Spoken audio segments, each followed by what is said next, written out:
Have you had an experience with either buying or consuming any product that is considered unwholesome? And do you know that there are so much being done in ensuring that those products are not available for you to buy them? Well, we'll find out all of this and why it has been difficult to clear the system of products that are considered fake. And no one else but the Director General of the Standard Organization of Nigeria, Farouk Salim, is joining us on the interview today. Thank you so much for giving us your time. The act that gave life to the Standard Organization of Nigeria, Act 56 of 1971, mandated the organization, and one of the mandate is quite big. One of it is preparation of standards relating products. Let me find out from you, are there limitations to this mandate? And in terms of the kind of products SON will focus on and other products that SON may not have business with? Well, when it comes to setting standards, there are no limitations. Every item has a standard, and we are the custodians of those standards. We set them sometimes newly with the help of the stakeholders. The stakeholders, if you have a product that you want us to look at and there are no standards for it, we work with you together with your customers, and then we set the standards, and then it's there. So to answer your question precisely, there are no limits to what standards are set by Standard Organization of Nigeria. Some people believe that for every good product in the market, there are at least 3 fake products. Yes. Let me find out, what is SON doing in checking the production, the manufacturing of these products? Because if we check the manufacturing, then we begin to talk about distribution and then consumption. Well, I understand the feeling. Sometimes when you have prevalence, when you have a little bad, it covers all the good. So I understand why people feel that the market has more substandard goods than standard goods. But in the reality, there are more standard goods in the market than substandard goods. And when you say manufactured, most likely I think you're talking about more like the goods in the market, because some of these goods are imported. Because to be fair to our manufacturers, most of the goods they manufacture in this country are up to standard, because we work with them from the setup of the factories, inspecting the products on a regular basis. That is why most of our made in Nigeria cables, lubricants are up to standard, and people actually, for some reason, are now faking them. So manufactured goods, we rarely see too many substandard goods in this country. But imported goods and other goods in the market, there is a prevalence, but it's not as bad as the perception is.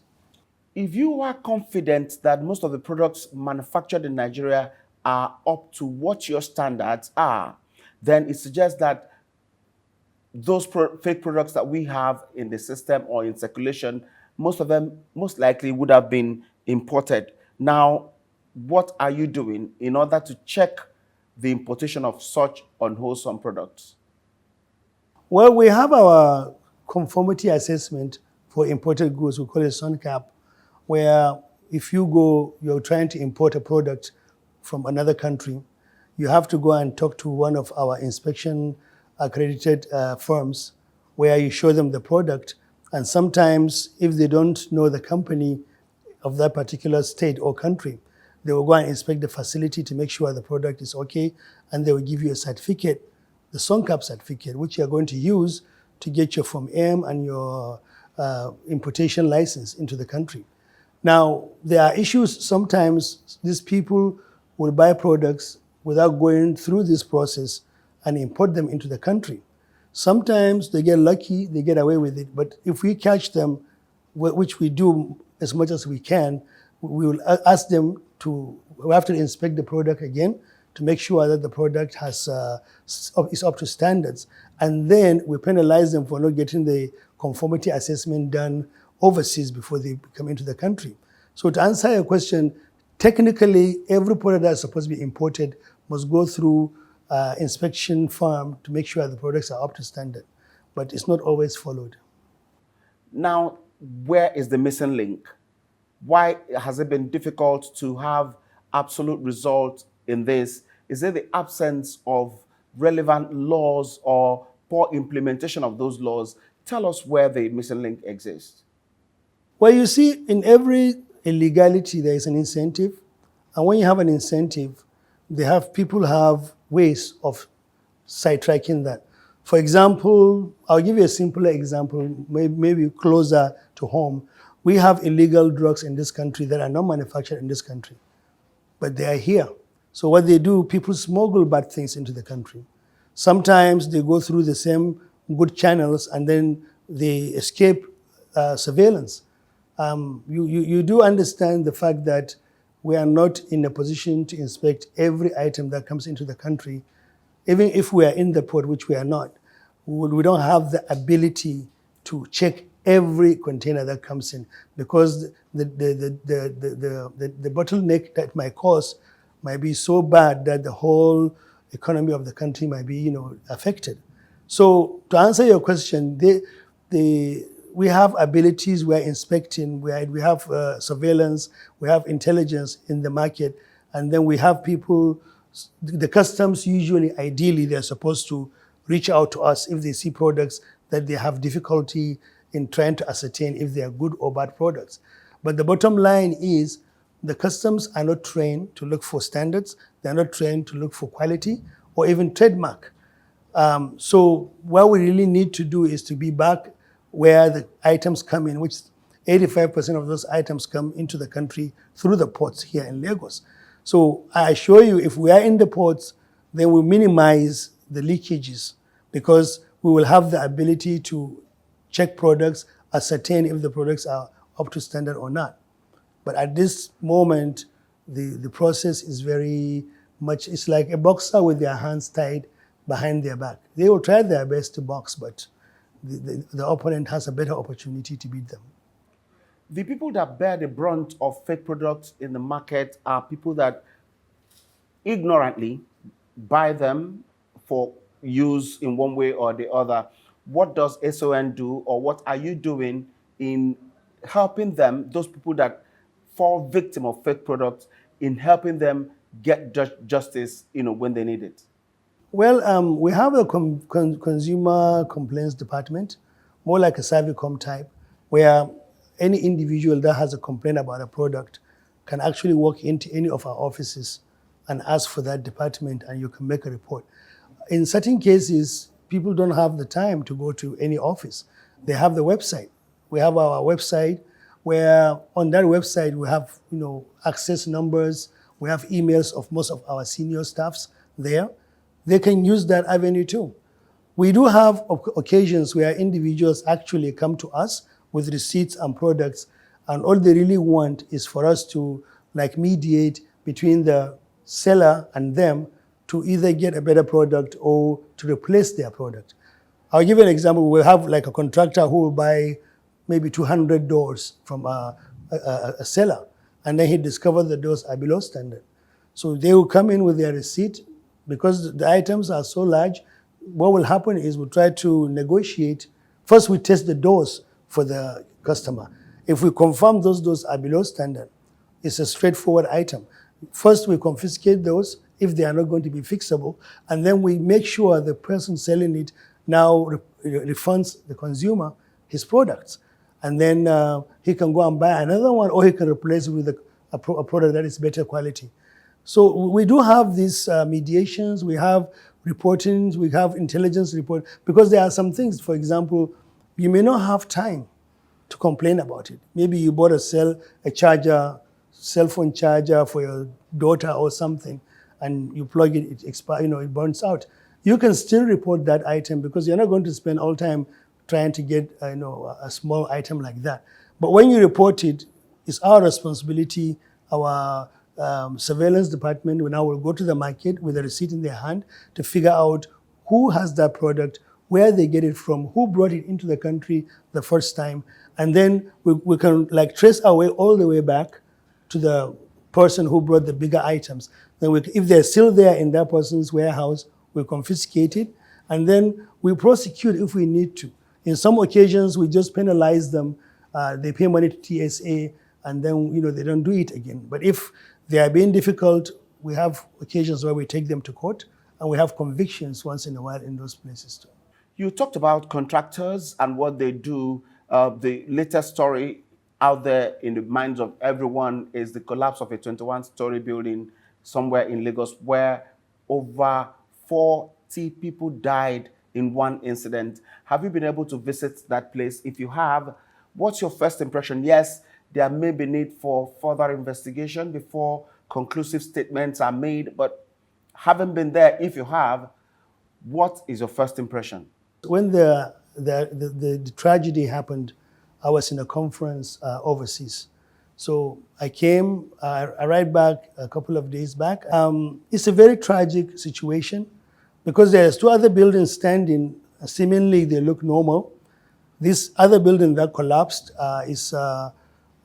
it looks very tragic. The items there are already standard organization employees. From the day it happened, we were allowed access to the site where we took samples of concrete, metal bars, all the things we require to figure out what we can do. But the good thing is the state government was very quick. They announced a committee to do the investigation, and they are doing their investigations, and the site is very active from the way I saw it this morning. When we have our results on our tests done, we are going to hand it over to the committee through the office of the governor so they can use that to do their, the decisions of whatever the committee is going to come out with. But it's a very tragic situation. And the point is, if the law that was already there was followed, this kind of things will be minimized. By law, the miscellaneous section 9 of the SON Act 2015, section 48, requires that any government procurement or any government contract, before they make the payment after the job is done, they require SON certification to ascertain that the product or the facility, they used standard products in that contract. Well, unfortunately, that aspect has not been applied for the last maybe 6 years when the Act came to life, maybe because it's cumbersome, or maybe because we didn't push hard enough, maybe we didn't sensitize enough. But we are working on it now because we figure this is one of the best ways we can do to minimize this kind of problems. Even though the Act says government procurement, but with the state government, we are in a federal system. The National State Assembly in Lagos can require the same thing through using SON's expertise for any building, even outside public building. With that kind of requirement, it's easier for us to, while the building is in progress, we can inspect. We have the people and the expertise to do it. And then when the building is done, before individuals move and risk their lives, we can still inspect the documentation and see if the product, the things were followed while the product, the building was being, built. So the law is there, unfortunately, hasn't been enforced, but we hope to use it. And hopefully with the result of the committee by the state government, we should be able to come up with more long-term measures to avoid this kind of tragedy. From your wide mandate, the wide mandate that your organization have, I'm wondering, I want to know if your scope covers the digital platform, because we know that almost every activity of mankind now is going digital. Many people sell and buy products, including edible products, online. Do you have the power to regulate what happens online?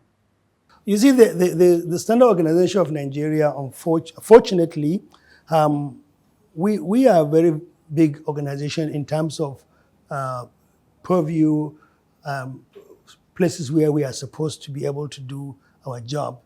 We're limited sometimes either due to personnel or due to logistics. But yes, we are able to monitor online activity. The only problem with that is, say for example, you go to a Jumia website and bought a pen. That item is so small, when they mail it to you, they may not even have a warehouse that keeps that.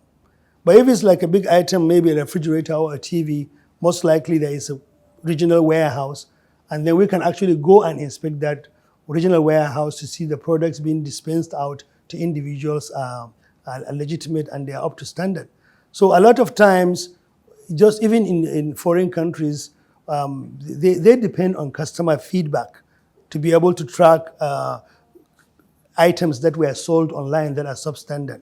So if you buy something is substandard, most likely the Nigerian thing to do is throw it away and buy the next one.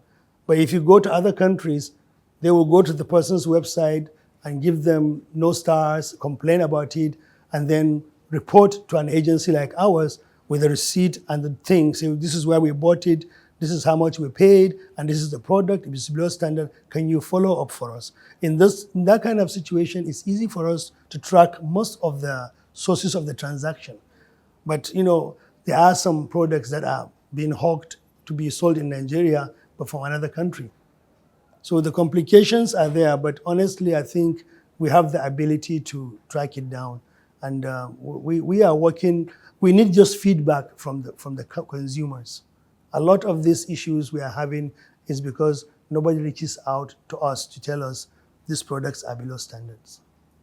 The federal government some time ago gave a directive for the calibration of weight bridges across the country. How has that project been? What has SON done in that regard? Well, interestingly, it's one of our biggest departments, metrology. We have a big facility in Enugu, which is an institute of metrology. We have facilities, mobile facilities that can be anywhere in the country to calibrate those weight bridges and other items in industries. So we are doing that. Actually, we're doing a very good job of it. And it's very important because when you don't calibrate those weight bridges, you will not be able to protect our roads. And if our roads get any worse than what they are right now, more lives are going to be lost. So yes, SON is very active in those calibrations. Have you encountered any hindrance in pushing that project or policy through? What have you encountered? What are the hindrances that SON has recorded along the path? Well, the hindrances are, which I'm sure you know, there are very few weight bridges in the country right now, unlike before. So the weight bridges are not that many. We have the ability to calibrate any weight bridge that is available. We actually do a wonderful job in the private sector calibrating their factory items. So we have facilities, and we already have 3 more calibration trucks that we just bring into the country to assist with this process, where we have every section of the country zonally will have a truck ready to move on demand. So we are getting our logistics cleared, we are equipment ready, very advanced equipment we have right now in the system. And our institute actually will probably be ready full-time in the next 5 or 6 months, the Enugu Institute. And that is one of the most sophisticated facilities right now in the country doing metrology. So I'm very, very excited about the prospects. And what we need to do eventually is to continue letting people know what we can do for them. So that, for example, it's something as simple as a bag of rice. You buy a bag of rice, it says 50 kilograms. Maybe the mill has no intention to cheat you, but their weighing machines were not calibrated properly. So now you end up with 45 kilograms. Or on the other hand, the mill can be cheated because their machine is not weighing accurately, they give you 55 kilograms. That is another issue. Another more sophisticated risk and problem that can come is, for example, if you don't get your, say, cement factory calibrated properly. Now, full disclosure, most of the cement factories in this country use our calibrations, and most of their products, I mean, everything, we do a big business with the cement factories. We take our facilities to calibrate for them. But for argument's sake, for example, you're building a big building, and the factory, the setting they have for the bag of cement says 50 kilograms. But unfortunately, it is 45 kilos. You are the engineer in the site. All you know is, in your calculation, you need 10 50 kilograms cement together with X amount of sand to mix and get your concrete. So you're not going to any facility and put a scale and measure every cement bag you have. So this person goes in and put in the bags of cement, assuming they are exactly, accurately weighed. And then because of the off nature of what happens, 5 kilograms per bag, 10 bags, 50 kilograms off, there's concrete mix that is off. So that's a recipe for disaster. So that's the importance of these calibrations and why calibrations have to be done properly, both in the industry and in our roads. Even in advanced climb, where there is no penalty, it might be difficult to get people to play by the rule or to obey the rules and order. What has SON done? What is the penalty? How do you get people punished, particularly those that violate the rules, importers that import fake products, manufacturers that get involved, that circumvent the due process? What are your powers in terms of issuing penalties and getting people punished? You are very right. Every society, every system has to operate on consequences. And where there are no consequences, you're right, people abuse the system. Now, the Act 2015 has a lot of penalties set in, but being an act that is almost 7 years old now, some of those penalties they don't look too punitive. So what we are doing is, hopefully by next year, we are going to ask the National Assembly again to look at the Act. But this time around, we are going to have a more robust punitive system where even if the value of the money changes, it will continue being punitive. So we'll do it as a percentage of the good and everything. But for the meantime, the Act gives us a lot of flexibility right now. Say somebody is caught importing the wrong item. We still have the ability to ask him to pay extra fines to TSA, and we have the ability to confiscate that property, especially if the property cannot be salvaged. It's something that is totally bad, that there's no way you can salve it. For example, if it is you bought this iPad and it doesn't have a proper labeling on it, it's easy for me to say, okay, sir, take it back to your shop and label it properly and bring it. Then you can sell it. But if it is already an item that is totally out of the question, we take those items. So sometimes, depending on how the interaction is with the perpetrator, the perpetrator can discover in some situations, I know I'm wrong, you can take all this, go and destroy it, I'm not going to give you a problem. In that situation, because he's going to go and import next time, so we find him, we take the products in front of him, destroy them, because we have occasions where we have to call the press to come in and see us destroy. But there are some times when the same person will say, no, I don't believe it's right. Go and test it. When we test it, we say it's wrong. No, I don't want to lose money. I'm not going to do it. So what happens in that situation, we'll go straight to court to get an injunction. The injunction is to control the goods in our hands until we get a judgment. And we have a big facility where we keep all those products. Then we go to court, and then even the case is over, the judge definitely is going to give punitive damages to the person. We have situations where actually people are locked up, and then we get permission from the judge now to destroy the offending item. So it's not robust, but it's still painful to the level where actually we are able to make people behave. From time to time, Nigerian products that are meant for export are rejected, by the countries that they were meant to be sent to. Has SON gotten involved in this? Are you worried about this? And if you are, what are you doing, in ensuring that the quality of products that Nigeria send out for export meet the required standard, so that there won't be this sometimes embarrassing situation? Because we know that if we get it right, not just that business activities in Nigeria will improve, it will also show up our revenue. Well, you see, in the Sun, we have the Department for Product Certification. And under that product certification, there is a product registration. In addition to that, we have an export desk, which is there for the use of people who are interested in exporting. You see, the biggest problem I think is happening is when somebody wants to export agricultural items, they are basically doing it based on potential profits. They have not done any homework to the arriving country what is the requirement in that arriving country. Say you are exporting yams to London, you want to go and find out what the UK policy is on that item. I assure you, if you do your due diligence from the beginning, you will see that the department there in UK or the agricultural quarantine requires certification from a lab. We have a lab here that is a food lab where you bring your yam, we test it, we say how many carbohydrates, how much stuff is in the yam, and then we ascertain there are no insects in that facility. Then we give you a certificate to export. So if the person does their homework properly, you find out that they will be the ones coming to us to seek this guidance. And then we guide them. If any product that comes through us and is certified, I assure you it will not be rejected in any country. Thank you so much for giving us your time on the interview. We appreciate this a lot. Thank you. Thank you very much. Thank you very much. I appreciate it. And to you that watched, we are glad that you did. Let's do it again. Thanks for watching.